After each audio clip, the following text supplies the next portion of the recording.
भारत के इतिहास में कुछ ऐसी घटनाएं होती हैं जो केवल पन्नों पर नहीं बल्कि हर भारतीय के दिल में जख्म बनकर रह जाती है।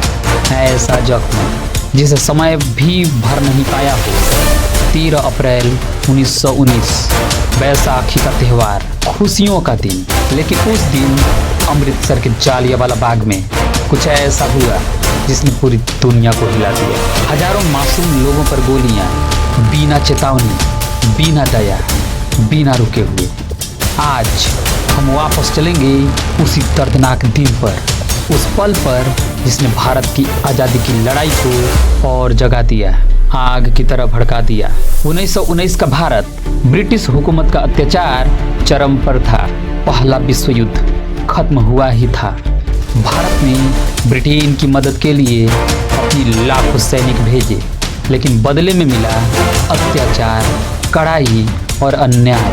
इसी बीच अंग्रेजों ने पास किया रॉलेट एक्ट, एक ऐसा कानून जिसमें किसी भी भारतीय को बिना सबूत, बिना मुकदमे, बिना वजह जेल में डाल दिया जाता था। पूरा देश भड़क उठा। लोगों ने विरोध किया, मीटिंगें की, प्रदर्शन हुए।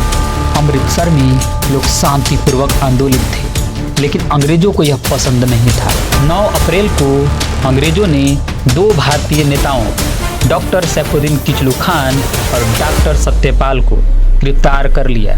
लोगों में गुस्सा था, लेकिन आंदोलन अभी भी शांत था।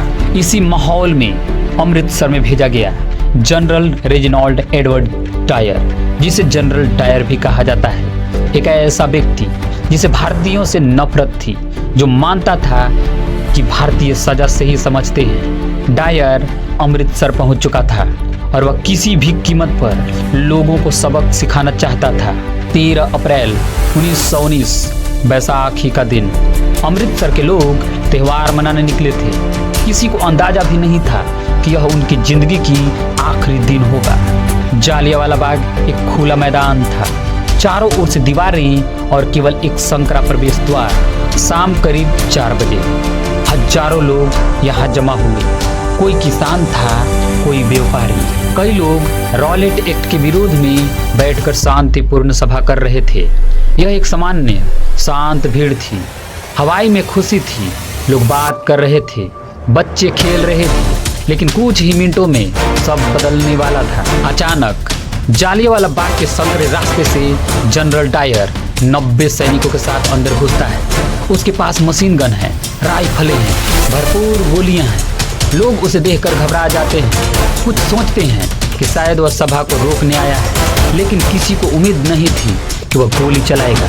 डायर बिना चेतावनी, बिना किसी आदेश, सिर्फ एक वाक्य कहता है, फायर, और फिर नरसंहार शुरू होता है। सैनिकों ने गोलियां चलाना शुरू कर दिया, बिना रुके, बिना सोचे। चलती रही, तब तक जब तक कि गोलियां खत्म नहीं हो गई।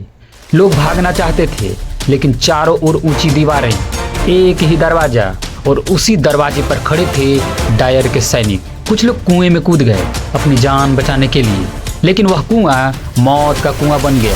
कुआं भर गया शरीरों से। 10 मिनट, सिर्फ 10 मिनट में बाग लाशों से भर गया।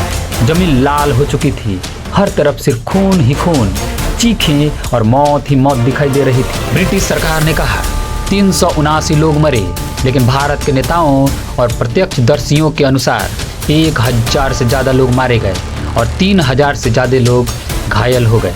इनमें औरतें, बच्चे, बूढ़े सभी थे। यह इतिहास का सबसे क्रूर और अमानवीय नरसंहार था। यह घटना पूरे भारत में आग की तरह फैल गई। रविंद्रनाथ टैगोर ने अपनी नाइटहुड की उपाधि वापस कर दी। महात्मा गांधी ने अंग्रेजों के खिलाफ सत्याग्रह को और तेज कर दिया। लाखों भारतीय पहली बार समझ गए, अंग्रेज हमें इंसान नहीं समझते। अब आजादी केवल मांगने की चीज नहीं रही, अब यह बन चुकी थी जनता का अधिकार। डायर ने अपने बयान में कहा, मैंने जानबूझकर भीड़ पर गोलियां चलाई। मेरा मकसद उन्हें सबक सिखाना था। दुनिया भर में उसकी आलोचना की गई। बाद में वह उधम सिंह के द्वारा मारा गया, लेकिन भारतीयों के दिल में वह हमेशा एक खलनायक के रूप में याद रखा गया। आज जालियांवाला बाग में एक स्मारक खड़ा है। वो दीवारें आज भी गोली के निशान संभाले हुए हैं। वो कुआं आज भी मौन खड़ा है, मानो कह रहा हो यह सिर्फ बाग नहीं, यह हमारी आज़ादी की कीमत है। जालियांवाला बाग हमें याद दिलाता है कि आज़ादी हमें यूं ही नहीं मिली, इसके पीछे हजारों निर्दोष लोगों का रक्त बहा है। उन सभी शहीदों को नमन करें। जय हिंद, जय भारत। इस तरह के वीडियो देखना चाहते हैं तो इस चैनल को लाइक, शेयर एवं सब्सक्राइब करना ना भूलें। धन्यवाद।